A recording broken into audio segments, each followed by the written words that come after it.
For centuries, knowledge has been hidden in plain sight across the sands of time. Whispers of lost civilizations, cryptic symbols, and forbidden histories have been erased or concealed. What if the truth was never lost, but hidden?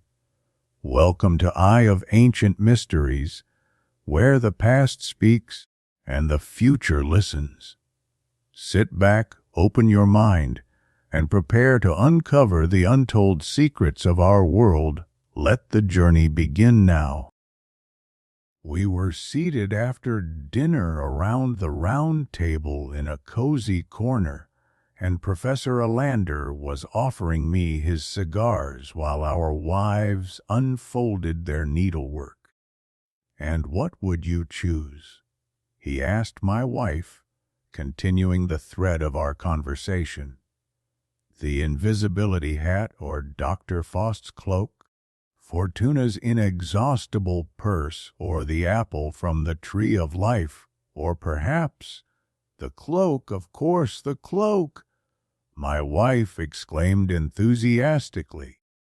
"To be able to travel to my heart's content and be back home in time for dinner," added Alander's young wife with a smile. "That would suit you perfectly, Georg." "Silence!" Alander mock threatened. "And you, of course, would choose the invisibility hat, so you could be everywhere unseen, watching everything. That's just what our wives would want. And you," he turned to me, "as a hypochondriac with mysterious pains now on the left, now on the right, you'd get the healing apple. That leaves me with the great purse of fortune. Just what I need. Your list of magical relics is rather incomplete," I objected. "These modest qualities don't satisfy me. If I could dip my hand into a sorcerer's treasure, I'd pick something that would grant my every wish." "For heaven's sake, the kind of mischief you would cause," interrupted Mrs. Alander, moving slightly away from me. "I won't sit next to you any more." "In that case, I'd wish for you to stay," I replied, picking up her fallen ball of yarn. "And the ball would remain right there on the floor," my wife added.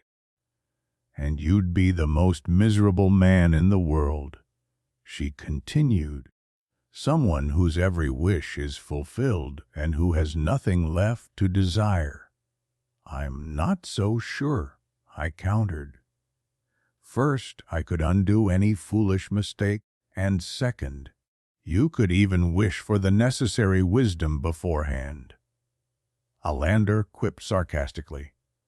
"Allow me," I said, slightly offended. "I don't imagine it as every fleeting thought of mine instantly becoming reality. No, I'd choose an object that would only work after careful consideration. Something that would submit to my will, a powerful, but not omnipotent, spirit. That would provide a beneficial limitation. In short, I'm thinking of Aladdin's magic lamp." "And then?" our gracious hostess inquired. "Then I'd place my spirit at your disposal." "You mean, I hope, the spirit of the lamp?" she said. "Very well. Let's think of a good wish then." Alander smirked and took an object from his desk, placing it on the table. It was an antique brass lamp with intricate engravings. "Here is the lamp," Alander declared. "Let the spirit appear." "What a rare piece you have here!" my wife exclaimed, reaching for the lamp. "I've never seen it at your house before. It was offered to the museum for purchase just today. I haven't even had time to examine it properly myself." "And where is it from?" It was found in the Tigris River. There's no doubt about it. The evidence is conclusive. We all studied the lamp as my wife held it in her hands.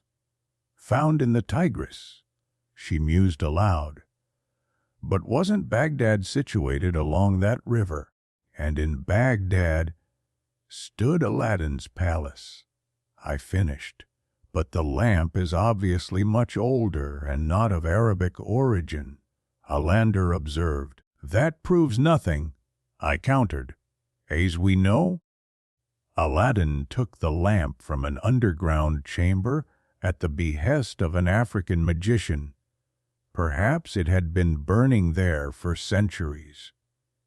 In that case, let's rub it immediately, Alander's sprightly wife proposed, reaching for the lamp.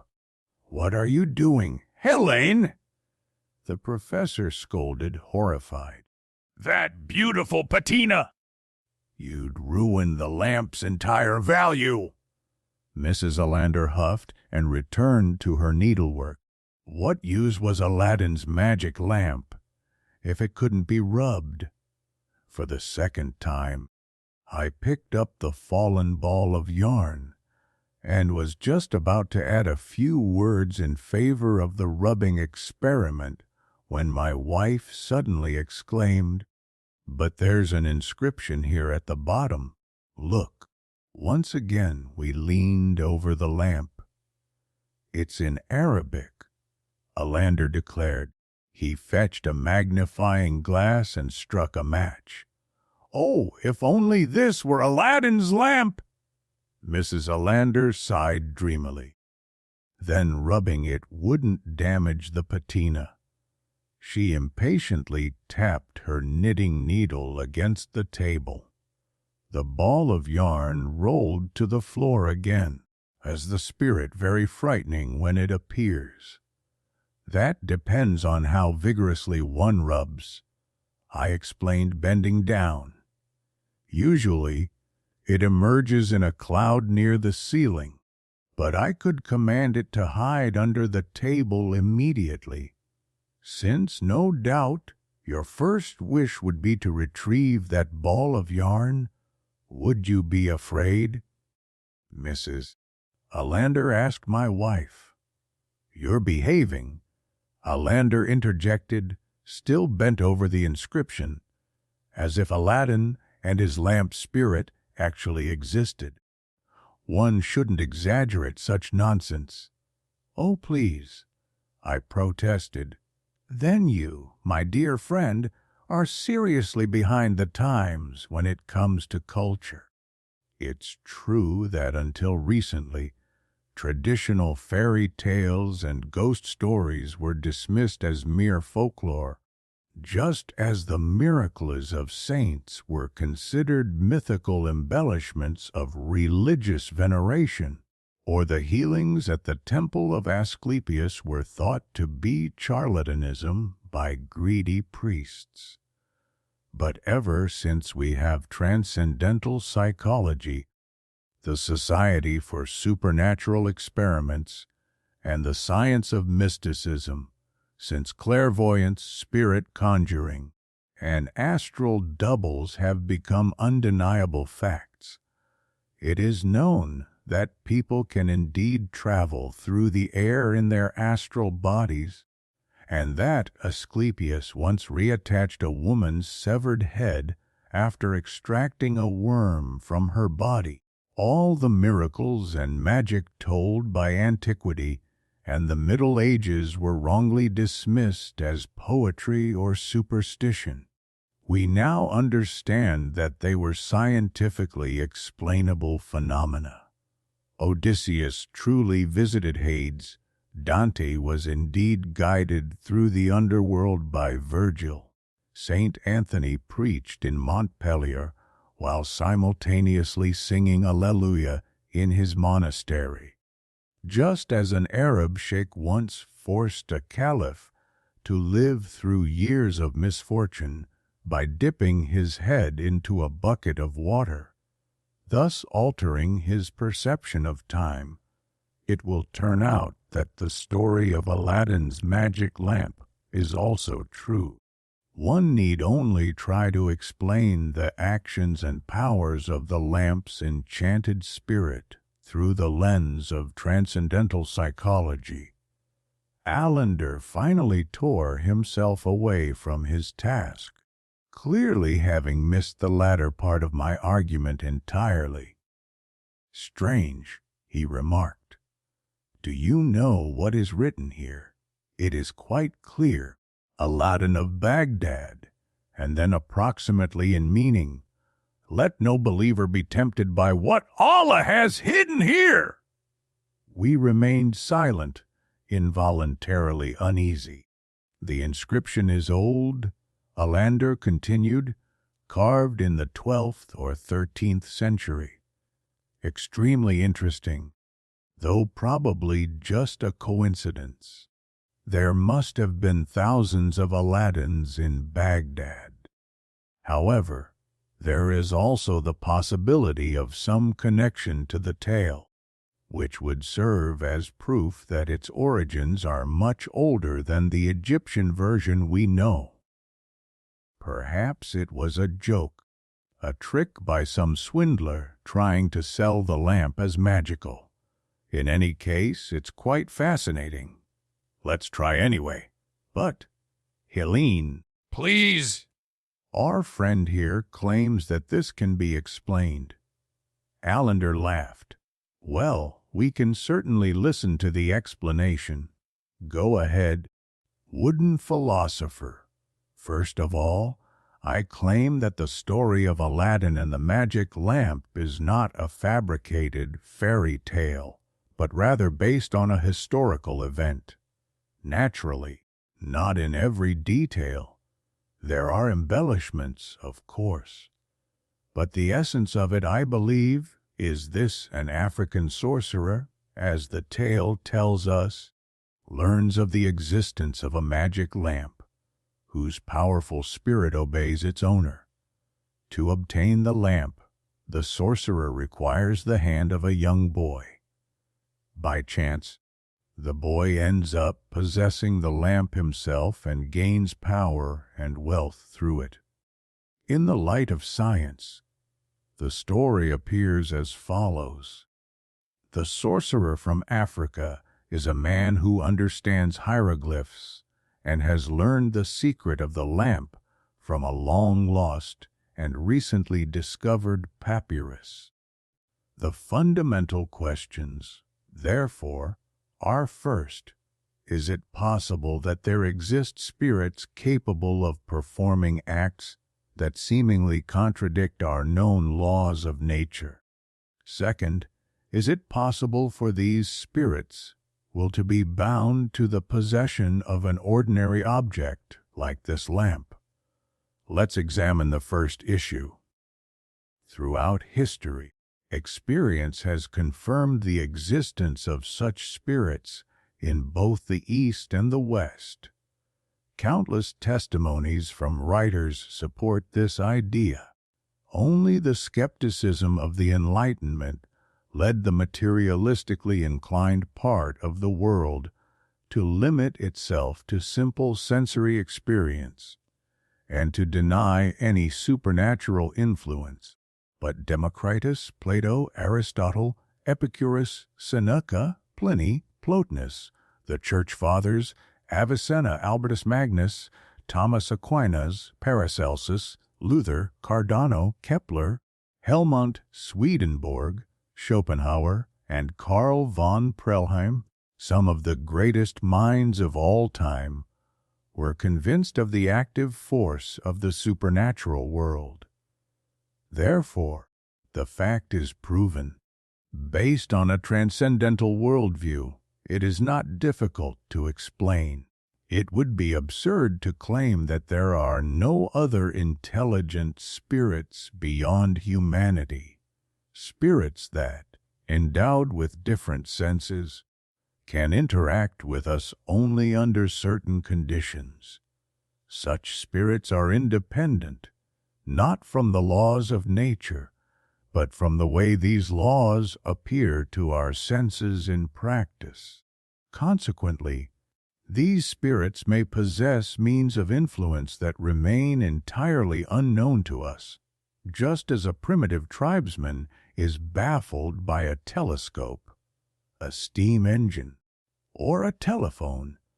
Just as we transmit sound vibrations over great distances by converting them into electrical energy, these spirits might be able to move matter from one place to another. For what we call substance is nothing more than a particular form of etheric energy. This body, this metal, this muscle, this nerve, one day in the distant future, they will be converted into electrical vibrations and transmitted elsewhere, only to reappear in a chosen location. These spirits already possess the ability to do what we will only be able to achieve millennia from now. And what does the spirit of the lamp do? It delivers meals, treasures slaves. It transports the fiancé of the caliph's daughter on his wedding night to an unidentifiable location, suspending him upside down. It constructs a palace overnight and moves it to Africa and back. All of this can be scientifically explained through the simple principle of material telephory. This principle seems supernatural only because we have not yet become accustomed to it, but in reality, the only novelty lies in the speed of transmission. We build palaces and relocate neighborhoods too. The difference is merely one of scale. That is why the spirit stands at a higher cultural level. This also explains how it is capable of transporting people. It understands the separation of the transcendental consciousness and quickly constructs a second body, a phantom, which it makes appear elsewhere. This technique has been known in India since ancient times under the name Mayavi Rupa. Thus, the possibility of the supposed magical feats of the spirit is proven. But, yes, the second question is more difficult. Where does the spirit come from, and how is it possible that its will is bound to the owner of the lamp?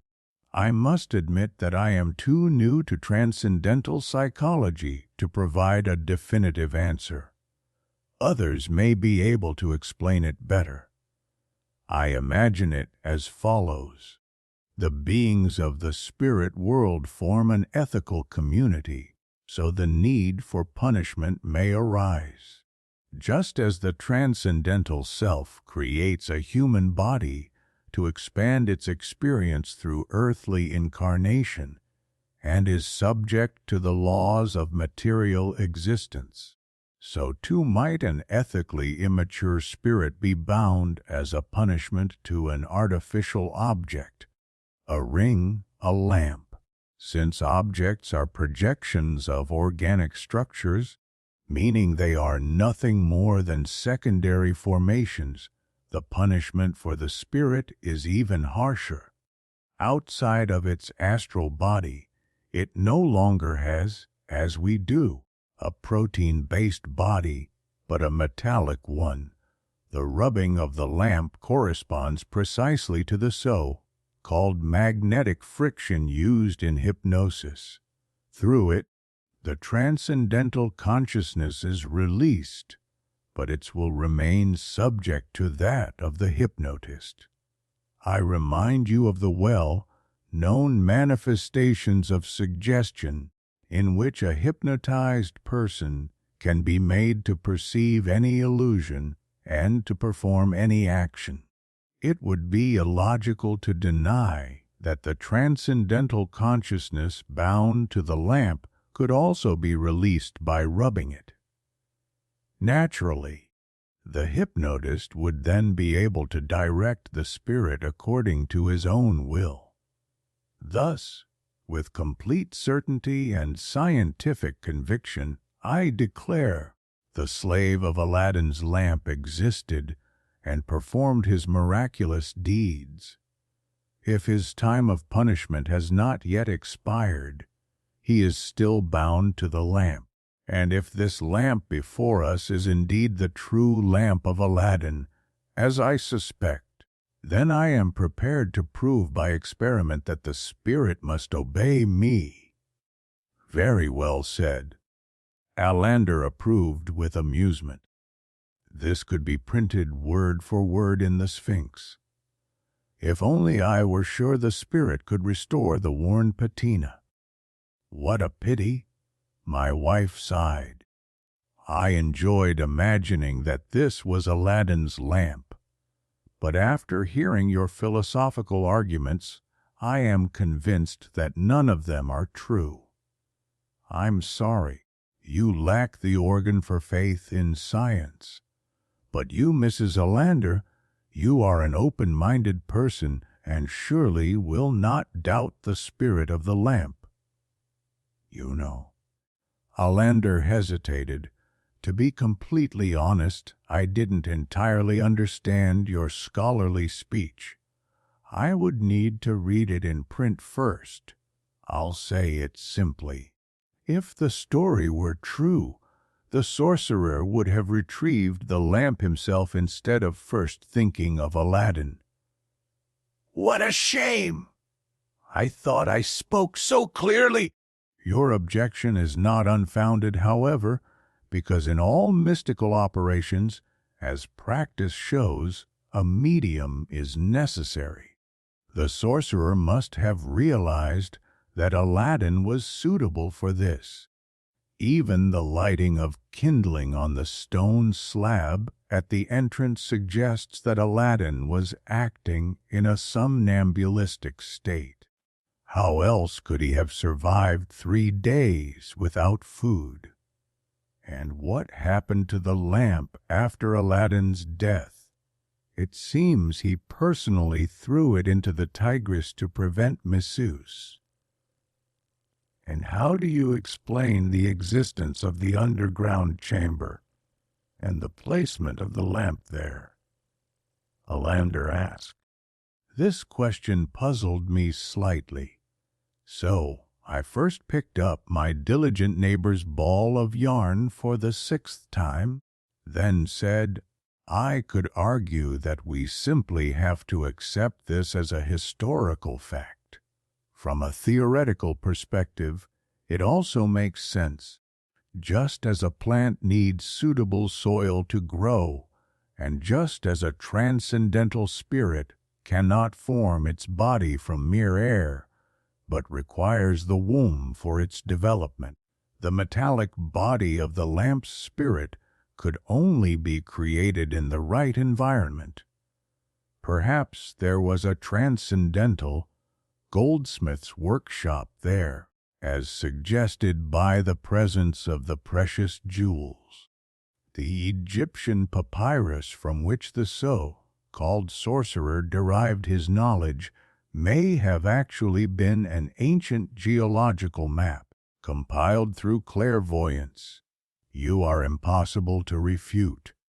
Alander laughed, still unconvinced. "Well then, I am willing to sacrifice this already slightly damaged spot for your experiment. Now I am truly curious to see by what miraculous means you will summon the spirit." "This is excellent." "This is wonderful!" the women exclaimed in unison. I placed the lamp in front of me on the table. Ceremoniously, I moved my hand closer to it. No one made a sound. I felt a slight fear creeping in. Was it sacrilegious to summon the otherworldly, to lift the veil of Isis from the realm of spirits? And was I not exposing those present to an unknown danger?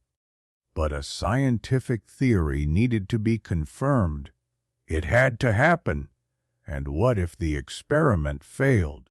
What if the spirit had already served its punishment and left behind only an empty shell. At the very least, that too would be established. I saw the women's eyes, filled with expectation, fixed on the lamp. They were afraid as well. Only Alander continued smoking unperturbed. "Not too hard," my wife whispered. I lightly stroked the lamp with my finger 2 or 3 times, then pressed harder. I resorted to using my entire hand. The spirit did not appear. "My patina!" Alander warned. "You interrupted the seance! Be patient! Maybe it needs to be lit," my wife suggested. "The story doesn't mention that, but perhaps it should be held in hand." "Pass it here," offered Mrs. Alander, who had regained her courage. "I want to give it a good rub." "Like Aladdin's mother!" "Not you!" I quickly grabbed the lamp, especially since Alander himself seemed eager to take possession of it. Holding it in my left hand, I swiftly ran my right hand over it several times. "Do you hear anything?" "No. On the contrary, we do." There was no doubt. A faint scraping sound was coming from the lamp. "The spirit seems to be rusted," Alander joked. "Shh! Quiet!" "The lamp is speaking." The room fell completely silent.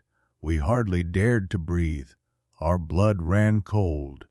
Alander leaned forward intensely. "The servant is speaking Arabic," he noted. "Lamp spirit, speak German," I commanded solemnly. From the lamp, a quiet but distinct voice responded, "I am the servant of the lamp, ready to serve all who are masters of the lamp." "Where are you, spirit?" "In the lamp." "Why don't you appear?" "I am not allowed to. If I were to become visible and tangible to all human senses in this room, I would be subject to the current laws of nature and society. Since slavery does not exist in the modern state, the moment I take human form, I would be free. Therefore, I am only permitted to manifest as sound." "What? So even the spirit world evolves? Why two are bound by the laws of adaptation and progress? Can you still carry out my commands?" "I can do anything you order, as long as it does not contradict the laws of nature." "Well then, make a wish," I urged quietly. The women exchanged glances but remained silent. Alander spoke first. "Listen, your spirit seems suspiciously well educated. We need immediate proof that it's real. Command it to place 300,000 marks in gold on the table." "Lamp spirit, bring me 300,000 marks in gold," I commanded. "I cannot, master." The spirit replied, "That would violate the law." "What do you mean?" I asked. "All monetary gold is someone's property. I am not permitted to take it from anyone." "Then bring it in cash." "I cannot. That would go against the law of the conservation of mass." "Dig it up from the ground." "I cannot. That requires more mechanical work than is stored in my current form. That would violate the law of the conservation of energy." "Miserable servant," I said with pity. "But why could you bring it to Aladdin? Back then, nothing was known about the conservation of mass and energy." "How? Are you saying that these natural laws were not valid back then?"